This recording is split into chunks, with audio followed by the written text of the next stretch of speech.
and thanks for joining me again for the Feel Better Today podcast. This is going to be DBT and Recovery Lesson 4, and we'll be talking about the mindfulness what skills of observe, describe, and participate. Now, this particular exercise goes back to our foundational principle that we're working on, which is mindfulness. Mindfulness underlies all the other skills that we're going to learn and all the other steps that we build up on top of it. If we have a good foundation of mindfulness, all the other stuff will be just that much easier to achieve. So, what is mindfulness? You can start off by thinking with the skills of what you're going to do when you do mindfulness. We're going to observe, and more specifically, we're going to observe the thoughts inside of our mind. We're going to take those binoculars that you have to be able to focus on what you're thinking, what the thoughts are, what judgments pass into your mind as you're trying to be still and quiet. Focus on your breathing. Breathe in, breathe out. We go into our meditative state so that we can be quiet and calm without using any other substance to help us get there. Just using our mind and our focus, slowing our mind down, thinking about our breath. In and out. In and out. Now, more than likely, as you do those breathing exercises and you're trying to calm down, you'll have thoughts jump in about something you're supposed to do, like a honey-do list. Something you should have done but you didn't. The shoulda, coulda, woulda thoughts. Or this isn't working. Or you're not doing it right. All those are judgment thoughts that go into your mind. Notice them. Just observe them. Remember that the real you is the person that is observing the thoughts that go on in the mind. That self-talk that's inside doesn't have to be claimed as who you are. You are the observer, especially in this exercise. That's what you're working towards, is observing what comes into the mind. Allow it to be there. Allow it to flow out and pass through. Now, another skill that's a part of what to do during mindfulness is to do that noticing. So you observe, which means you're quiet and you're still. You know, how do we listen to other people, right? By being quiet and still, focusing our attention with a little bit of curiosity. Okay? The next step is to describe it. That was a judgment on whether I'm good enough. That's what it was. You should have done those dishes. That was a judgment like I've heard my mom say so many times. I know I should be doing those dishes, but that judgment doesn't have to be a part of who I am. I'm going to let it go. Describe. What feelings do you feel that aren't even words or emotions? You can feel anxious. You could feel nervous. You could feel stress. You can feel uneasy.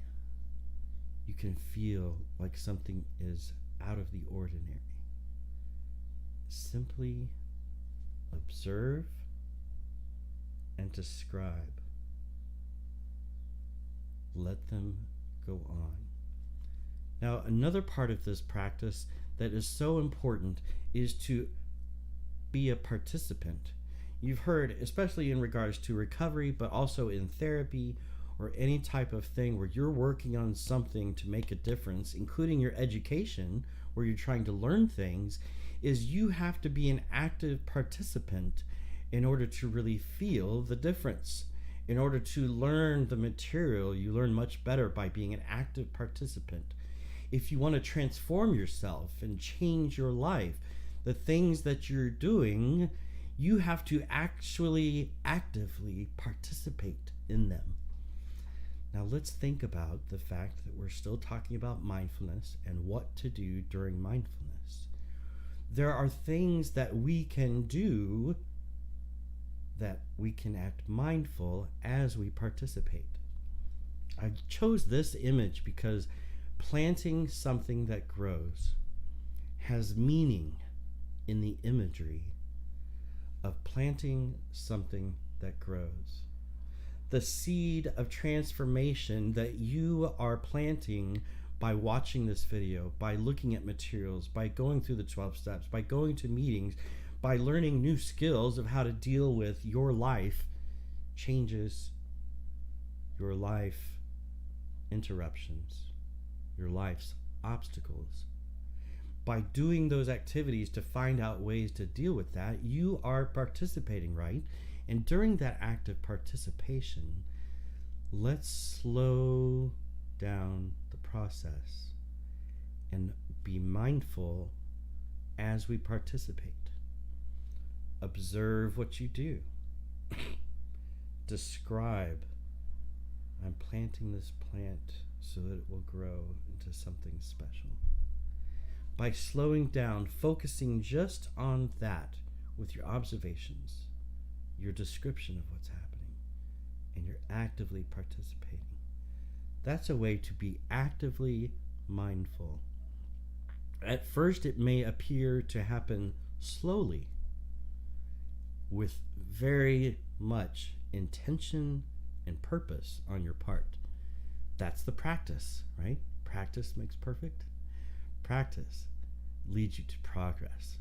And what we really want is progress, not necessarily to focus on perfection, right? We've all heard that cliche, it's progress, not perfection. Well, to get that progress, you have to actively participate in the program of learning that you choose, right? So let's tie this again into how it relates to the other work that we've been doing. In lesson 3, we covered creating a circle for your target behavior. The target behavior is in the very center. We wrote it down. Write down. If you didn't do it already, you can do it now. Get that sheet of paper. Write down what you want to eliminate as a behavior that's ineffective for your life. Draw one circle around that. That's your target behavior. Draw another circle around that. We'll call that the middle circle. We'll get to that soon. And outside of that is a third circle. Excuse me. That is called our outer circle. And everything that's outside of that third circle, we can fill up with a large list of things that we can do that are healthy for us. Healthy to participate in. So in that outer circle, it's the rest of the paper that's outside of that third circle, right?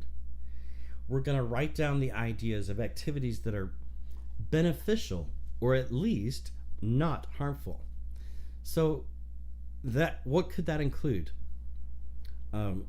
Gardening, any of your hobbies, photography, woodworking, crafts, journaling, writing letters, going for a walk with a friend, going out to eat, perhaps, right? Taking a vacation, going to a spa, taking a bath, going to a hot tub. Do coloring with your kids if you have them.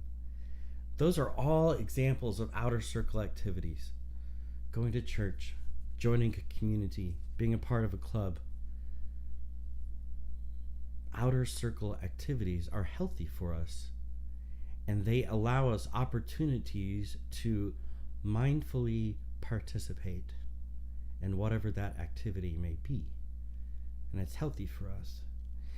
You've heard the phrase that, or the cliche, I should say, that whenever you take something away, you should add something to take its place, because your mind will be looking, because that's a void. It's like a vacuum. Your mind will try and fill that space with something.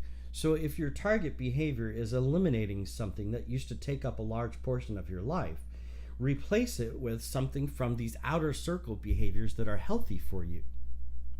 Whatever that may be for you. It could be exercise. Going for bike rides. Going for walks. Any of those things that we listed as outer circle behaviors. Now, we can also